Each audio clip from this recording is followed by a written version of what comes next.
Howdy Moz fans, and welcome to another edition of Whiteboard Friday. This week we're chatting about some of the most infuriating things in the SEO world, specifically 5 problems that I think plague a lot of folks and some of the ways that we can combat and address those. So I'm going to start with one of the things that really infuriates a lot of new folks to the field, especially folks who are building new and emerging sites and are doing SEO on them, right? And you have all these best practices lists, right? So you might look at the web developer's cheat sheet or sort of a guide to on-page and on-site SEO, and you go, hey, I'm doing it, right? I got my clean URLs, my good unique content, my solid keyword targeting and schema markup and useful internal links and my XML sitemaps and my fast load speed, and I'm mobile friendly and I don't have manipulative links, and great.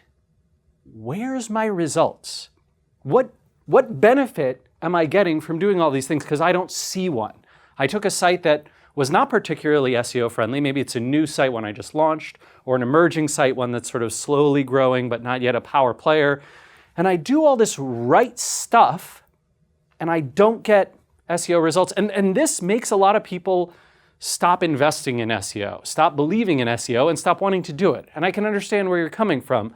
The challenge is not one of you've done something wrong. It's that this stuff, all of these things that you do right, especially things that you do right on your own site or from a best practices perspective, they don't increase rankings.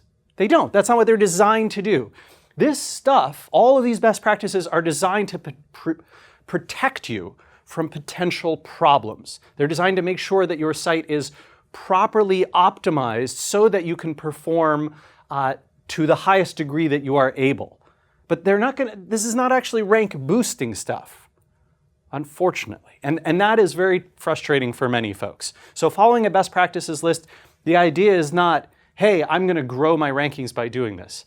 On the flip side, many folks do these things on larger, more well-established sites that have a lot of ranking signals already in place, right? They're bigger brands, they have lots of links to them, they have lots of user and usage engagement signals, and you fix this stuff, you fix stuff that's already broken, and boom, rankings pop up, and things are going well, and more of your pages are indexed, and you're getting more search traffic, and it feels great.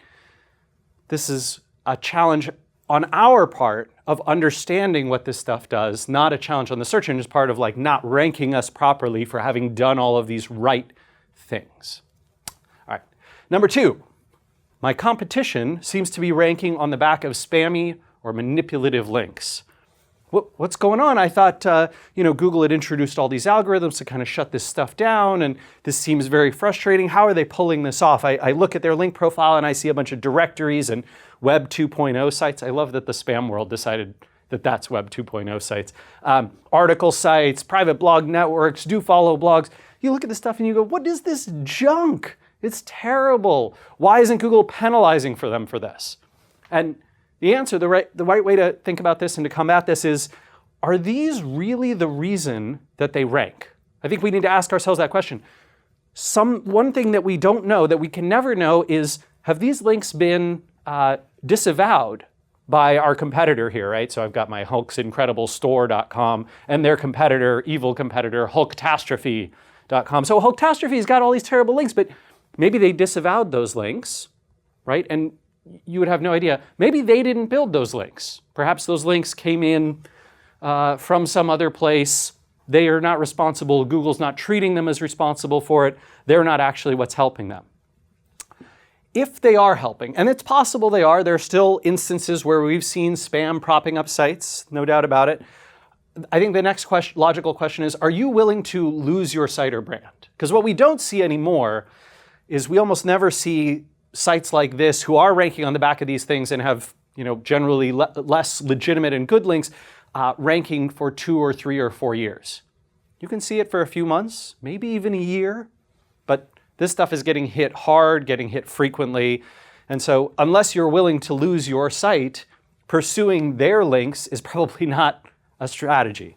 And then what other signals that you might not be considering, potentially links, but also non-linking signals, could be helping them rank. I think a lot of us get blinded in the SEO world by link signals, and we forget to look at things like, do they have a phenomenal user experience? Are they growing their brand? Are they doing offline kinds of things that are influencing online? Are they gaining engagement from other channels that's then influencing their SEO? Do they have things coming in that I can't see?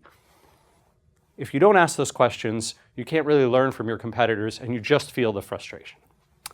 Number 3, I know that many people in the SEO world, and myself included sometimes, have frustration around not understanding or having no visibility into why rankings might go up or down.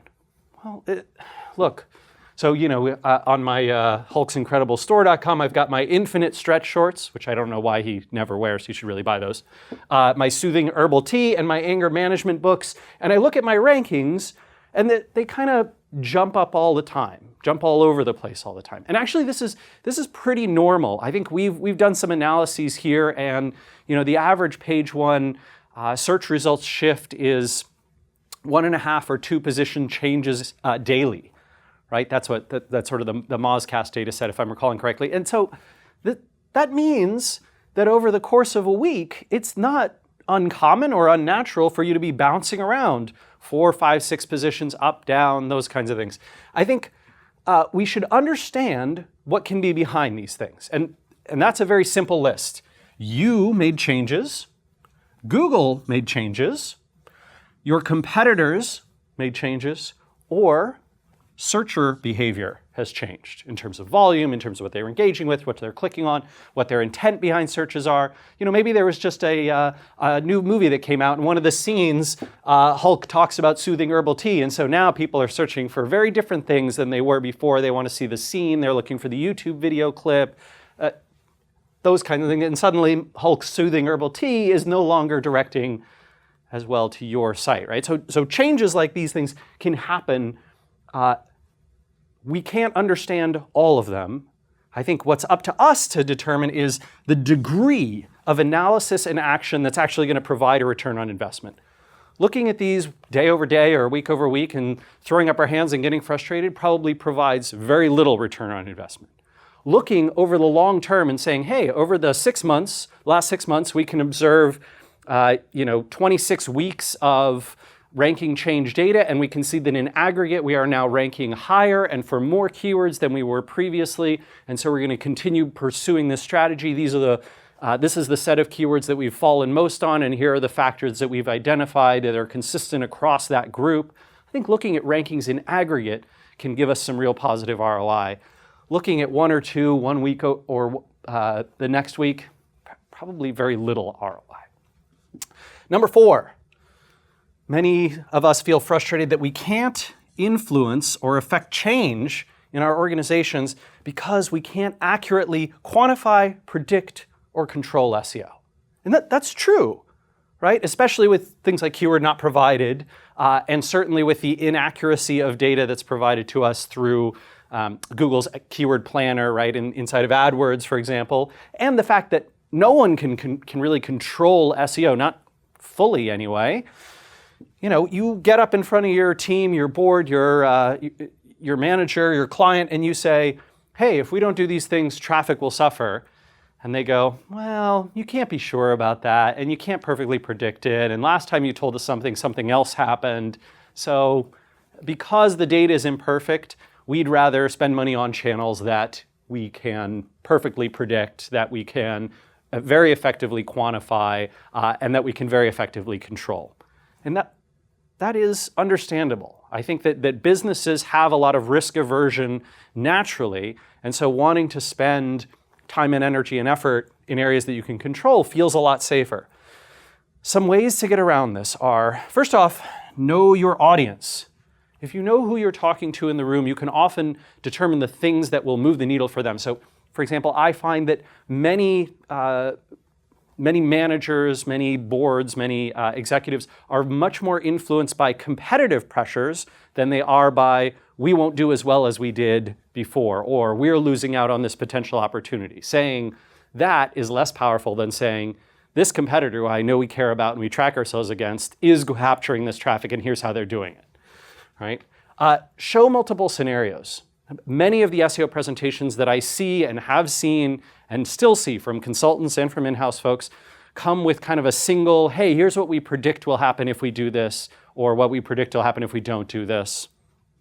You got to show multiple scenarios, especially when you know you have error bars because you can't accurately quantify and predict. You need to show ranges, right? So instead of this, I want to see, well, what happens if we do it a little bit? What happens if we really overinvest? What happens if Google makes a much bigger change on this particular factor than we expect, or our competitors do a much bigger investment than we expect? How might those change the numbers? And then I really do like bringing case studies, especially if you're a consultant, but even in-house, there's so many case studies in SEO on the web today. You can almost always find someone who's analogous or nearly analogous and show some of their data, right? Some of the results that they've seen. Places like SEMrush, a tool that offers competitive intelligence around rankings, can be great for that. You can show, hey, this media site in our sector made these changes. Look at the delta of keywords they were ranking for versus are over the next 6 months. You know, correlation's not causation, but that can be a powerful influencer showing those kinds of things. And then last but not least, anytime you're going to get up like this and present to a group around these topics, try, if you very possibly can, try to talk one-on-one with the participants before the meeting actually happens. I have found it almost universally the case that when you get into a group setting, if you haven't had the discussions beforehand about like, what are your concerns? What do you think is not valid about this data? Hey, you know, I want to run this by you and get your thoughts before we go to the meeting. If you don't do that ahead of time, people can gang up and pile on, right? One person says, hey, I don't think this is right. And everybody in the room kind of looks around and goes, yeah, I also don't think that's right. And then it just turns into warfare. Right? And conflict that you don't want or need. If you address those things beforehand, then you can include the data, the presentations, and the, I don't know the answer to this, and I know this is important to so-and-so in that presentation, in that discussion. It can be hugely helpful. Big difference between winning and losing with that. Last challenge, number 5, Google seems to be biasing to big brands. And a lot of people are feeling this hopelessness in SEO about competing against them. And I get that pain. In fact, I've felt that very strongly for a long time in the SEO world, and I think the trend has only increased. And this comes from all sorts of stuff, right? You know, brands are now showing, they have that little drop down next to their search result listing. There's these brand and entity connections, and as Google is using answers and knowledge graph more and more, it's feeling like that those entities are having a bigger influence on where things rank and where they're visible and where they're pulling from. User and usage behavior signals on the rise means that big brands who have more of those signals tend to perform better. Brands in the knowledge graph, right? Brands growing links without any effort. They're just growing links because they're brands and people point to them naturally. Well, that is all really tough and can be very frustrating. And I think you have a few choices on the table. First off, you can choose to compete with brands where they can't or won't, right? So this is areas like, we're going after these keywords that we know these big brands are not chasing. We're going after social channels or people on social media that we know big brands aren't. We're going after user-generated content because they have all these corporate requirements and they won't invest in that stuff. We're going after content that they refuse to pursue for one reason or another. That can be very effective. You can also build, grow, well, you better be building, growing, and leveraging your competitive advantage. Whenever you build an organization, right, you've got to say, hey, here's who's out there. This is why we are uniquely better or a uniquely better choice for this set of customers than these other ones. If you can leverage that, you can generally find opportunities to compete and even to win against big brands. But those things have to become obvious, they have to become well known, and you need to essentially build some of your brand around those advantages, or they're not going to give you help in search. And that includes media, that includes content, that includes any sort of press and PR you're doing, that includes how you do your own messaging, all of these things. C, you can choose to serve a market or a customer that they don't or won't. And that can be a powerful way to go about search, because usually search is bifurcated by the customer type, right? There'll be slightly different forms of search queries that are entered by different kinds of customers, and you can pursue one of those that isn't pursued by the competition. Last but not least, I think for everyone in SEO, we all realize we're going to have to become brands ourselves. And that means building the signals that are typically associated with brands.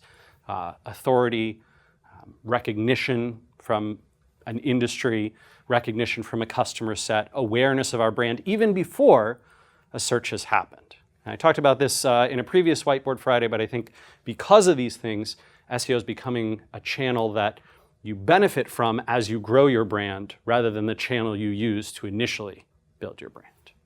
All right, everyone, hope these have been helpful in combating some of these infuriating, frustrating problems, and that we'll see some great comments from you guys. I hope to participate in those as well, and we'll catch you again next week for another edition of Whiteboard Friday.